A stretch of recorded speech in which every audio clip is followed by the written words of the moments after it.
Hi friends, అందరికీ నమస్కారం. నా పేరు చైతన్య.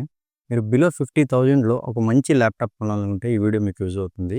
ఇది మోటోరోలా మోటోబుక్ 60. ఈ ల్యాప్‌టాప్ ప్రస్తుతం ప్రైస్ అయితే అరౌండ్ 54,000 అలా ఉంది. కానీ నేను ఫ్లిప్‌కార్ట్ సేల్ టైమ్‌లో 45,000 పర్చేస్ చేశాను. చాలామంది యూజర్స్ 43,000కి అలా కూడా పర్చేస్ చేశారు bank ఆఫర్స్‌తో.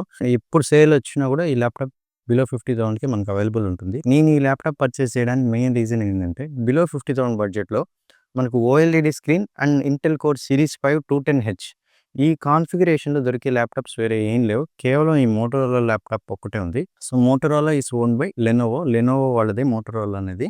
So, same technology and build quality కూడా చాలా బాగుంది. ఈ మోటోరోలా ల్యాప్‌టాప్‌ని నేను 1 మంత్ నుంచి యూజ్ చేస్తున్నాను. ఈ వీడియోలో దీని ప్రోస్, కాన్స్, ఎవరికి సరిపోద్ది, ఎవరికి సరిపోదు అన్నీ నీట్‌గా ఎక్స్‌ప్లెయిన్ చేస్తాను. ఈ ల్యాప్‌టాప్‌ని మెయిన్‌గా వర్క్‌కి light Photoshop editing and WordPress నేను నా వెబ్‌సైట్ డెవలప్‌మెంట్ ఇలాంటివన్నీ ఈ 1 మంత్ నుంచి ఈ ల్యాప్‌టాప్‌లోనే చేస్తున్నాను. సో, మెయిన్ నాకు ఈ ల్యాప్‌టాప్‌లో నచ్చింది ఏంటంటే డిస్‌ప్లే క్వాలిటీ. డిస్‌ప్లే క్వాలిటీ చాలా బాగుంది. ఇది ఓఎల్ఈడీ డిస్‌ప్లే 2.8K రెజల్యూషన్ అంటే ఆల్మోస్ట్ 3K రెజల్యూషన్‌తో వస్తుంది. అండ్ రిఫ్రెష్ రేట్ కూడా 120 hertz refresh rate and 100% DCI పీ3. 100% డీసీఐ పీ3 అంటే ఏంటంటే ఎంటైర్ కలర్ రేంజ్‌ని రీప్రొడ్యూస్ చేయగలదు. ఎస్ఆర్‌జీబీ లాగా కాకుండా, లేదా కొన్ని ల్యాప్‌టాప్స్‌లో ఏందంటే 45% ఎన్టీఎస్‌సి అలాగుంటాయి. అంటే ఏందంటే ఎక్కువ కలర్స్ రీప్రొడ్యూస్ చేయలేవు ఆ ల్యాప్‌టాప్ డిస్‌ప్లేస్. నాకు నా మ్యాక్‌బుక్ M1 ప్రో డిస్‌ప్లే కంటే ఈ ఓఎల్ఈడీ డిస్‌ప్లే చాలా బాగా నచ్చింది. మీరు స్క్రీన్ మీద వేస్తున్న ఒకసారి సైడ్ బై సైడ్ కంపారిజన్ కూడా ఒకసారి చూడండి. దీంట్లో కలర్స్ ఇంకా వైబ్రెంట్‌గా ఉన్నాయి. నాకైతే ఈ డిస్‌ప్లే క్వాలిటీ చాలా బాగా నచ్చింది ఓఎల్ఈడీ డిస్‌ప్లే. ఇది 500 నిట్స్ బ్రైట్‌నెస్‌తో వస్తుంది. అండ్ పీక్ బ్రైట్‌నెస్ వచ్చేసి 1100 నిట్స్ అండ్ మనకు బ్లాక్ లెవెల్స్ కూడా ప్యూర్ బ్లాక్ ఉంటది. True black. ఓఎల్ఈడీ స్పెషాలిటీ ఏందంటే బ్లాక్ లెవెల్స్ అన్నీ ట్రూ బ్లాక్స్ ఉంటాయి. మీరు ఫోటో ఎడిటింగ్ లాంటిది ఏదైనా చేస్తున్నా, లేదా ఏదైనా ఆర్ట్ వర్క్ ఏదైనా చేస్తున్నా కూడా కలర్స్ కరెక్ట్‌గా మ్యాచ్ అవ్వాలి. అలాంటప్పుడు ఇలాంటి ల్యాప్‌టాప్ అయితే పర్ఫెక్ట్‌గా సరిపోతుంది. అండ్ బ్రైట్‌నెస్ కూడా ఎక్సలెంట్‌గా ఉంది. మనం ఇండోర్‌లో యూజ్ చేసేటప్పుడు అయితే 50% బ్రైట్‌నెస్ అయితే సరిపోతుంది. మీరు గనక అవుట్‌డోర్‌లో యూజ్ చేస్తుంటే 75% బ్రైట్‌నెస్ లేదా 80, 90 అలా అయినా సెట్ చేసుకోవచ్చు. కానీ ఇండోర్‌కి మోస్ట్‌లీ 50-60 రేంజ్‌లో అయితే సరిపోతుంది.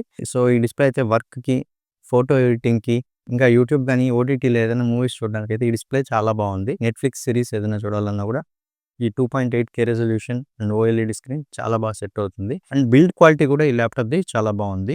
ఈవెన్ మనం జస్ట్ ఇలా వన్ ఫింగర్‌తోనే ఇలాగ హింజ్‌ని కంట్రోల్ చేయొచ్చు. అండ్ స్క్రీన్ వబ్లింగ్ కూడా లేదు. మామూలుగా కొన్ని ప్లాస్టిక్ ల్యాప్‌టాప్స్ ఏందంటే స్క్రీన్ ఇలా ఇలా ఇలా వదిలేస్తే స్క్రీన్ ఇలా కింద పడిపోవడం, లేదా ఇలా వదిలితే ఎక్కువ వబుల్ అవ్వడం అలాంటివి ఉంటాయి.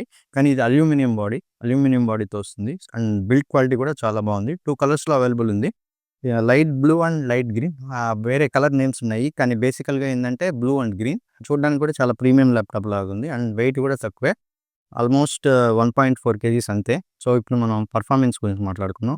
ఇది ఇంటెల్ కోర్ 5 సిరీస్ 2 210H సీపీయూతో వస్తుంది. And 16 GB DDR five RAM, 512 GB SSD ఉంది. లేటెస్ట్ వర్షనే PCIe 4.0.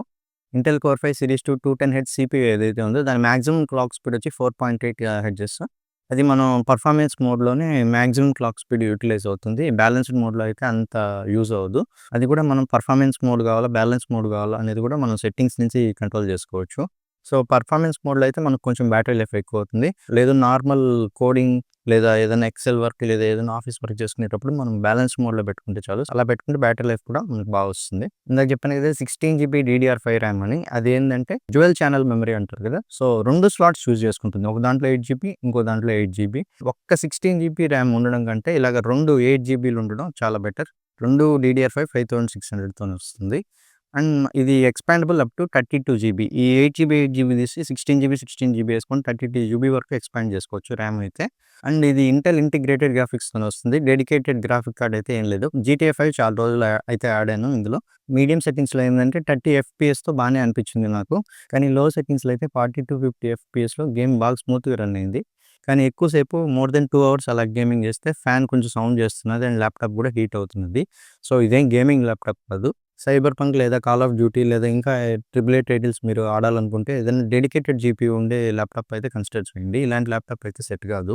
ఇది నేను గీక్ బెంచ్‌లో బెంచ్ మార్కింగ్ కూడా చేశాను. సింగిల్ కోర్ వచ్చేసి 2400 అండ్ మల్టీ కోర్ వచ్చేసి 9600 పర్వాలేదు. కేవలం బెంచ్ మార్క్స్ మీద అయితే డిపెండ్ అవ్వకూడదు. నేనైతే దీన్ని దేనికి యూజ్ చేశానంటే ఇందులో నేను కోడింగ్ అయితే చేశాను. సో, నా వెబ్‌సైట్ డెవలప్‌మెంట్ కోసం వర్డ్‌ప్రెస్ డెవలప్‌మెంట్ అయితే చేశాను. సో, అవన్నీ స్మూత్‌గా నడిచాయి. క్రోమ్‌లో మోర్ దెన్ 10-20 ట్యాబ్స్ అలాగ ఓపెన్ చేసినా కూడా నాకైతే ఎప్పుడు ల్యాగ్ అనిపించలేదు. థంబ్‌నెయిల్స్ ఎడిటింగ్ కోసం ఫోటోషాప్ వర్క్ కూడా చేశాను. ఫోటోషాప్‌లో కూడా ల్యాగ్ అయితే లేదు. లైట్ ఫోటో ఎడిటింగ్‌కి అయితే సెట్ అవుతుంది గానీ, మీరు ప్రొఫెషనల్ ఫోటో ఎడిటర్ అయితే ఇలాంటి ల్యాప్‌టాప్స్ సరిపోవు. డెడికేటెడ్ జీపీయూ అయితే ఉండాలి. ప్రొఫెషనల్ ఫోటో ఎడిటింగ్ గానీ, వీడియో ఎడిటింగ్ గానీ, 4K వీడియో ఎడిటింగ్ అలాంటివైతే ఈ ల్యాప్‌టాప్‌లో చేయలేము. మనం 1080p షార్ట్స్ లాంటివి, రీల్స్ లాంటివి అయితే చేసుకోవచ్చు. 4K ఎడిటింగ్ అయితే అస్సలు పాసిబుల్ కాదు ఈ ల్యాప్‌టాప్‌లో. అండ్ ఈ ల్యాప్‌టాప్ ఎవరికి సెట్ అవుతుందంటే స్టూడెంట్స్‌కి సెట్ అవుతుంది.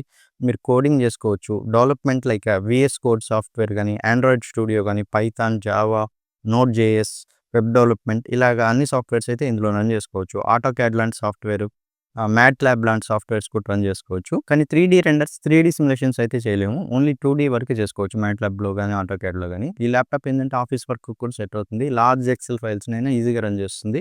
కానీ ఏఐ, ఎంఎల్ వర్క్ అలాంటి వర్క్ అయితే ఇందులో సెట్ కాదు. ఏఐ, ఎంఎల్ అంటే ఆర్టిఫిషియల్ ఇంటెలిజెన్స్, మెషిన్ లెర్నింగ్ అలాంటి సాఫ్ట్‌వేర్స్ ఏమన్నా ఉంటాయి కదా!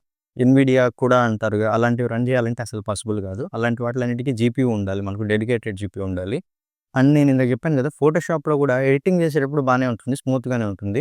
ఎందుకంటే ఎడిటింగ్ అంతా మనకు సీపీయూ మీద, ర్యామ్ మీద డిపెండ్ అయి ఉంటది. కానీ ఇమేజ్ జనరేషన్ చేసేటప్పుడు కొంచెం స్లోగా ఉంది. ఆ ఇమేజ్ జనరేషన్ చేసేటప్పుడు ఏందంటే ఏఐ ఇమేజ్ జనరేషన్ కదా! ఇప్పుడు లేటెస్ట్‌గా ఫోటోషాప్‌లో ఏందంటే ఏఐ ఇమేజ్ జనరేషన్ అలాగ వస్తుంది కదా! అలాంటివి చేసేటప్పుడు ఏందంటే డెడికేటెడ్ జీపీయూ ఉంటే కొంచెం ఫాస్ట్‌గా అవుతుంది. సో, ఆ టాస్క్స్ చేసేటప్పుడు కొంచెం స్లో అనిపించింది నాకు. Compare to my MacBook M1 Pro కొంచెం స్లోగా అనిపించింది. నార్మల్ ఎడిటింగ్‌కి అయితే సెట్ అవుతుంది. అండ్ కీబోర్డ్ క్వాలిటీ కూడా నాకు చాలా నచ్చింది. వర్డ్‌ప్రెస్ బ్లాగ్ పోస్ట్స్ అవి రాసేటప్పుడు టైపింగ్ బానే చేస్తాను. సో, నాకైతే చాలా కంఫర్టబుల్‌గా అనిపించింది ఈ కీబోర్డ్. ట్రాక్ ప్యాడ్ కూడా చాలా బాగుంది. కాకపోతే ఏందంటే ఈ ట్రాక్ ప్యాడ్ ఇలా క్లిక్ చేసిన నాకు టచ్ కాకుండా క్లిక్ చేయడం అలవాటు ట్రాక్ ప్యాడ్‌ని కూడా. సో, క్లిక్ చేసినప్పుడు కొంచెం సౌండ్ అయితే వస్తున్నది. ఇదేం పెద్ద డిసడ్వాంటేజ్ కాదు. బట్ చెప్పాలి కాబట్టి చెప్తున్నాను. అండ్ స్పీకర్ క్వాలిటీ కూడా పర్వాలేదు. డాల్బీ అట్మాస్ అన్నారు కానీ సౌండ్ క్వాలిటీ నాకైతే అంత గ్రేట్‌గా ఏం లేదు. ఏదో డీసెంట్‌గా ఉంది. 50,000లో పర్వాలేదు. డీసెంట్‌గా ఉంది. కానీ డాల్బీ అట్మాస్ ఇలాంటివన్నీ చూసి మోసపోకండి. ఎందుకంటే ఇదేందంటే మ్యానుఫ్యాక్చరర్స్ ఈ డాల్బీ వాళ్ళకి లైసెన్సింగ్ కొనుక్కుంటారు. మ్యానుఫ్యాక్చరర్స్ డాల్బీ వాళ్ళకి మనీ పే చేసి లైసెన్సింగ్ అనేది కొనుక్కుంటారు. సో, కొనుక్కొని వాళ్ళ డివైసెస్‌లో ఆ డాల్బీ అట్మాస్ అలాగే యేసుకుంటారు. అండ్ సౌండ్ క్వాలిటీ అయితే decent. Not great, not bad. డీసెంట్‌గా ఉంది సౌండ్ క్వాలిటీ అయితే. ఇంకా పోర్ట్స్ విషయానికొచ్చేసరికి మనకు యూఎస్‌బీ 3.2 టైప్ ఏ పోర్ట్స్ అయితే 2 ఉన్నాయి. హెచ్‌డీఎంఐ 1.4 పోర్ట్ ఒకటుంది. యూఎస్‌బీ టైప్ సి పోర్ట్స్ అయితే 2 ఉన్నాయి. పీడీ అండ్ డీపీ 2 ఉన్నాయి దీంట్లో. PD and DP 1.4 USB type C. అంటే ఏందంటే టైప్ సికే మనం ఛార్జింగ్ చేసుకోవచ్చు. టైప్ సి పోర్ట్‌తోనే. అండ్ టైప్ సి పోర్ట్‌తోనే మనం డ్యూయల్ మానిటర్స్ కనెక్ట్ చేసుకోవచ్చు. మీరు వీడియోలో చూసినట్టయితే నేను 2 మానిటర్స్ కనెక్ట్ చేసుకున్నాను. అందులో ఒకటి 4K మానిటర్. ఈ ల్యాప్‌టాప్ ఏంటంటే డ్యూయల్ మానిటర్స్ కనెక్ట్ చేసుకోవచ్చు కానీ ఒక 4K మానిటర్‌కే సపోర్ట్ ఇస్తుంది. అండ్ ఇంకోటేంటంటే దీంట్లో ఎస్‌డీ కార్డ్ రీడర్ లేదు. మైక్రో ఎస్‌డీ కార్డ్ రీడర్ అయితే ఉంది. డైరెక్ట్‌గా కెమెరా నుంచి ఎస్‌డీ కార్డ్ ద్వారా ఇందులోకైతే ఫోటో ట్రాన్స్‌ఫర్ చేసుకోలేరు. ఏదైనా కనెక్టర్ వాడాల్సిందే. అండ్ కనెక్టివిటీ విషయానికొచ్చేసరికి ఇది బ్లూటూత్ 5.4 అండ్ వైఫై 7 2 లేటెస్ట్ వెర్షన్సే. కనెక్టివిటీ కూడా చాలా బాగుంది. అండ్ సర్వీస్ విషయానికొచ్చేసరికి మోటరోలా, లెనోవో వాళ్ళదే అయినా కొన్ని సెంటర్స్‌లో చేస్తున్నారు లెనోవో వాళ్ళు. కొన్ని సెంటర్స్‌లో లెనోవో వాళ్ళు సర్వీస్ చేయట్లేదు ఇందులోకి. అందులో నాకు కూడా క్లారిటీ లేదు. సో, సర్వీస్ విషయానికొచ్చేసరికి లోకల్ డీలర్ మీద డిపెండ్ అయి ఉంటుంది. కానీ ఈ ల్యాప్‌టాప్ మనం మంచిగా వాడితే మోస్ట్‌లీ ఎలాంటి ప్రాబ్లమ్స్ రావు. క్రాక్ సాఫ్ట్‌వేర్‌లు, పైరేటెడ్ సాఫ్ట్‌వేర్‌లు లేదా ఏవంటే అవి డౌన్‌లోడ్ చేయడం, టోరెంట్స్‌లో డౌన్‌లోడ్ చేయడం, లేదా ఏవంటే అవి యాడ్స్ క్లిక్ చేయడం అలాంటివి చేయొద్దు. ఎందుకంటే మనకి తెలియకుండానే ట్రోజన్ హార్స్ లాంటివి డౌన్‌లోడ్ అయిపోతాయి ఆ సాఫ్ట్‌వేర్స్‌తో పాటు. దానివల్ల మనకి డేటా బ్రెచ్ ఉంటుంది. ల్యాప్‌టాప్ కూడా స్లో అయిపోతది. మనకి ఇందులో బ్యాటరీ లైఫ్ కూడా పర్వాలేదు. యూట్యూబ్ చూసినా లేదా ఏదైనా స్ట్రీమింగ్ చేసినా మూవీస్‌ల ఓటీటీ లాంటి స్ట్రీమింగ్ చేసినా 5-6 అవర్స్ వస్తున్నది. 50-60% బ్రైట్‌నెస్‌లో. మనం మల్టీ టాస్కింగ్ చేసిన ఫోటోషాప్ లాంటివి లేదా ఏదైనా ఆఫీస్ వర్క్ లేదా క్రోమ్‌లో 10+ ట్యాబ్స్ అలాగ ఓపెన్ చేసి మల్టీ టాస్కింగ్ చేస్తే 3 ఆర్ 4 అవర్స్ వస్తుంది. సో, ఓవరాల్‌గా చెప్పాలంటే బిలో 50,000 ప్రైస్‌లో ఈ ల్యాప్‌టాప్ అయితే టోటల్లీ వర్త్. ఖచ్చితంగా వర్త్. ఎందుకంటే డిస్‌ప్లే క్వాలిటీ బాగుంది. Intel core 5 series 2 210H CPU ఈ కాన్ఫిగరేషన్‌తో 50,000 బిలోలో అసలు వేరే ల్యాప్‌టాప్ ఏది లేదు. సో, ఈ ల్యాప్‌టాప్ అయితే కన్సిడర్ చేయొచ్చు. మీకు ఈ ల్యాప్‌టాప్ గురించి గానీ, ల్యాప్‌టాప్ సెలక్షన్‌లో గానీ ఎలాంటి డౌట్స్ ఉన్నా కామెంట్ సెక్షన్‌లో మెన్షన్ చేయండి. నేనైతే ఆన్సర్ చేస్తాను. మీకు ఈ వీడియో గాని హెల్ప్‌ఫుల్ అనిపిస్తే ఈ వీడియోకి ఒక లైక్ చేయండి. మన ఛానెల్ సబ్స్క్రైబ్ చేసుకోండి. Thank you.